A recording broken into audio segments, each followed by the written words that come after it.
It's actually happening. Shams just reported Giannis Antetokounmpo and his agent have been reviewing which teams could realistically acquire him at the deadline. Going deeper, New York emerged as the only team Giannis desired outside of Milwaukee in the offseason. The Knicks and Bucks engaged in talks. And it only gets crazier. 2 weeks ago, Giannis said, "I want to be in a team that allows me and gives me a chance to win a championship." That is not Milwaukee. Dame is gone. Kyle Kuzma averaged 5.8 points per game in the playoffs. The Bucks have zero assets. They don't own their own pick until 2031. They really just have one choice left. So the question is, who will risk everything for a two-time MVP? And will this be a trade that decides the 2026 NBA champion?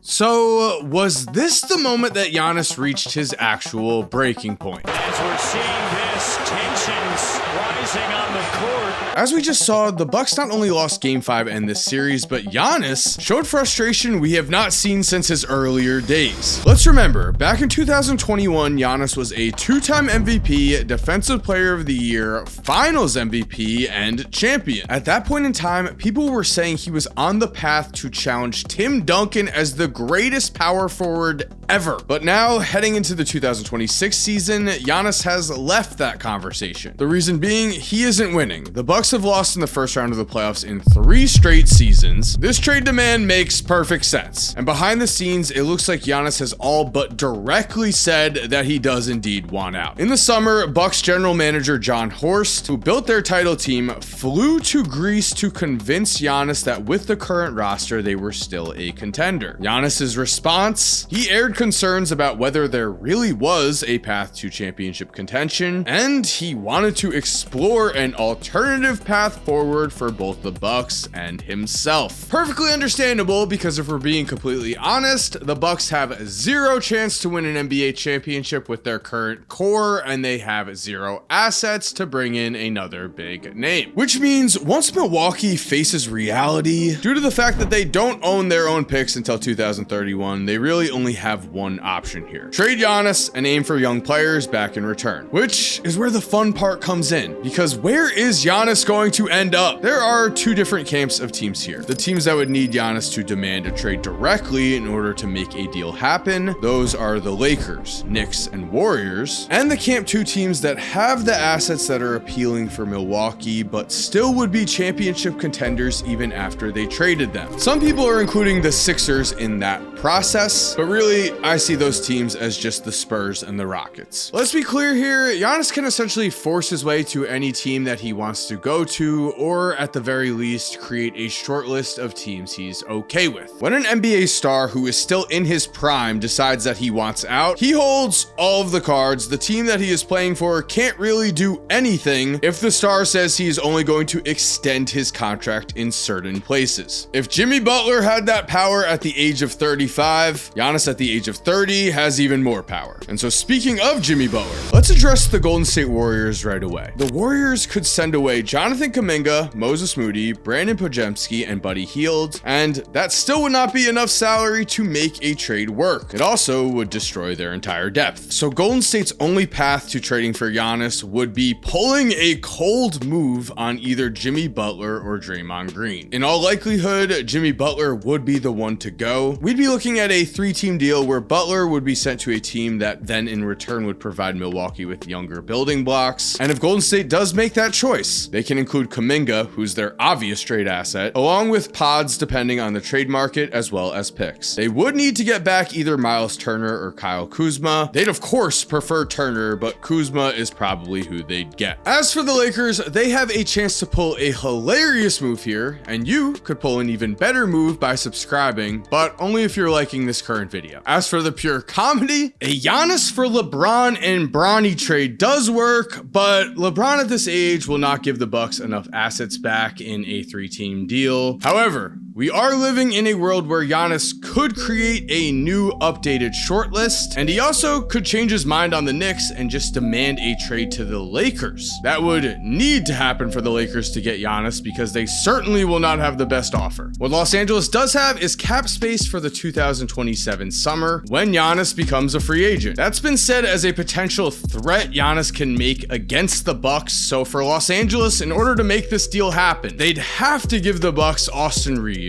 along with Dalton Knecht, the negative asset, Rui Hachimura, Jared Vanderbilt, and Jake LaRavia. That works with along with as many as 4 first-round picks. We easily know a Giannis and Luka pairing would be appealing to Giannis and to the Lakers. It would usher in their next generation after LeBron. Going even further, with the way modern athletes are able to recover and age, Giannis is probably going to be playing at a very high level for the next 5 years at least. So if Los Angeles can make this happen, we would be in for a show. As we heard in the beginning, the Knicks are where Giannis wanted to go, but who are they going to trade to get him? I like Mikal Bridges' contract. I do think he is a high-level player who certain teams would be interested in. But the player who makes the most sense, of course, is quite simply Karl Anthony Towns. The Knicks were 5th in offensive rating last season, but had a clear flaw on defense. They ranked just 24th in opponent field goal percentage from 6 feet in. Cat is not an elite rim defender. He ranked in the bottom 27% in rim defense last year. Giannis ranked in the top 89%, so we can see why this could work for New York. The Knicks might attempt to fix their biggest flaw, and Giannis played over 30% of his minutes at center the last 4 seasons. On top of this, Giannis in a massive market that already has a near title team without him works with his championship hopes. But there is a big question here. What is Cat's value in a 3-team deal? The Bucks are not taking Cat back straight up. That just makes no sense. The Knicks would need a 3rd team involved that was willing to give up young assets. And I will say the fact that Milwaukee and New York did have some trade discussions this summer, but couldn't make anything work doesn't mean this trade won't happen. However, it is something to note. Those are the teams that Giannis would have to demand a trade to in all likelihood in order to make them work. Now for the teams that actually have the assets to pull off this type of move.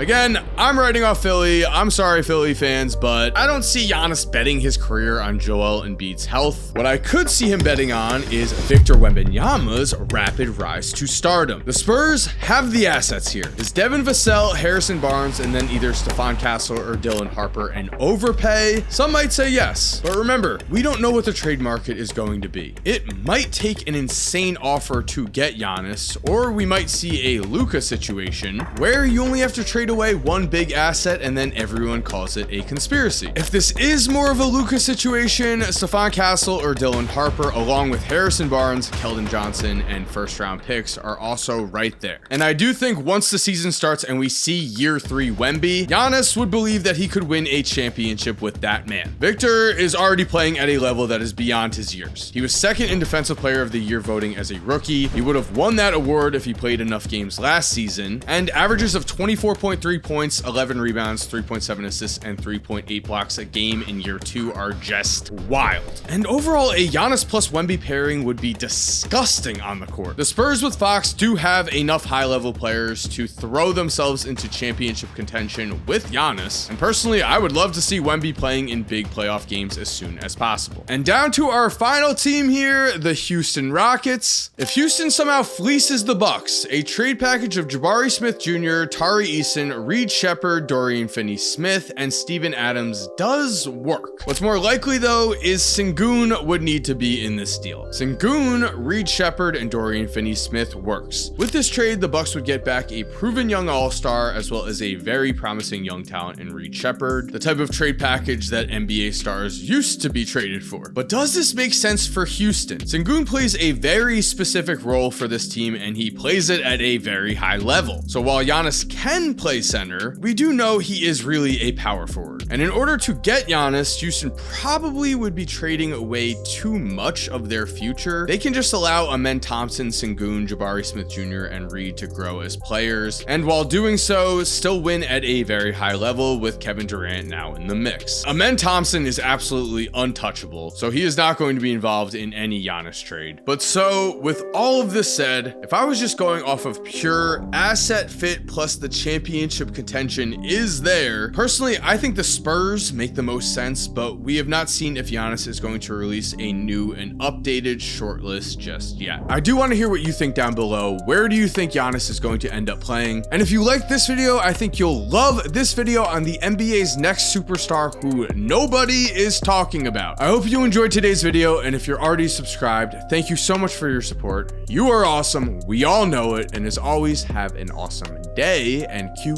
that music.